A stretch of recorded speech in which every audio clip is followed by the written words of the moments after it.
আসসালামু আলাইকুম ব্রোস। আমি কখনো ভাবি নাই এই দিনটা তো তাড়াতাড়ি আসবে। আমি আমার জীবনের প্রথম বাইকটা বিক্রি করে দিচ্ছি। না, এটা কোনো প্র্যাঙ্ক না, এটা কোনো ক্লিক বেট না। ফুল মড করছিলাম নিজের মতো করে, আর এটাই আজকে আমি বিক্রি করে দিচ্ছি। এখন প্রশ্ন আসতে পারে যে আমি বাইক কেন বিক্রি করতেছি, এটা একটু পরে বলতেছি, আগে একটা গল্প শুনুন।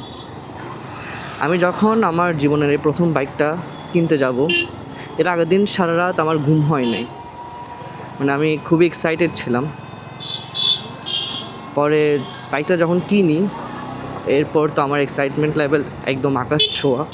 জীবনের প্রথম বাইক বলে কথা। এরপর থেকে আমি আসলে কারণে অকারণে জাস্ট রিজন খুঁজতাম রাইড করার। তো এটা অনেকের কাছে একটা মেশিন, একটা বাইক বলে মনে হবে, বাট আমার কাছে এটা কোনো মেশিন না, এটা একটা ইমোশন। এটার সাথে আমার প্রথম সোলো ট্রিপ, বৃষ্টিতে রাইড করা, কারণে রাইড করার গল্প। সো এটার সাথে আমার অনেক মেমোরিজ আসলে জড়িত আছে। তো বাইক বিক্রি করার আগে বা বাইকটা আজকে দেওয়ার আগে তো ভাবলাম একটা ছোটো করে রাইড করি অ্যান্ড আপনাদের সাথে জিনিসটা শেয়ার করি।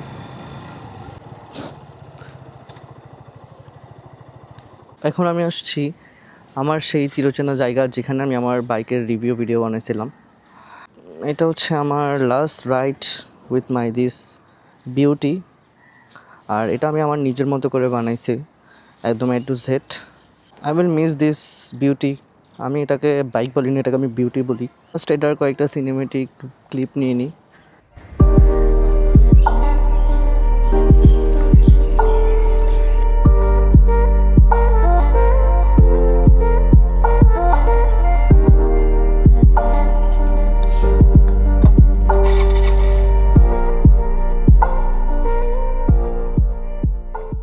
আমি বাইকটা বিক্রি করতেছি কেন? তো বিক্রি করার কারণ হইতেছে সবাই চায় যে লাইফে গ্রো করার।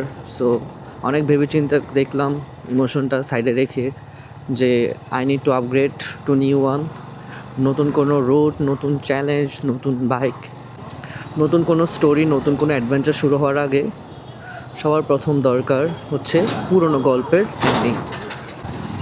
আর সবচেয়ে বেস্ট পার্ট হচ্ছে আমি আমার এই বিউটিটাকে সেল করছি আমার একটা ইউনিভার্সিটি ফ্রেন্ডের কাছে।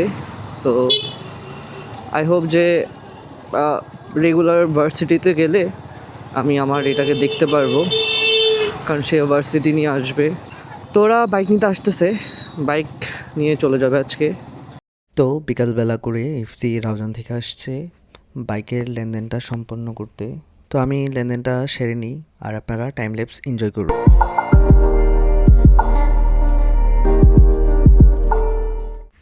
আমি টাকা বুঝে নিয়ে তাকে বাইকের স্মার্ট কার্ডটা হ্যান্ড ওভার করে দিলাম। চাবিটা যখন তার হাতে দিলাম তখন যেন মনে হলো এই বাইকের স্টোরিটা এখানেই শেষ।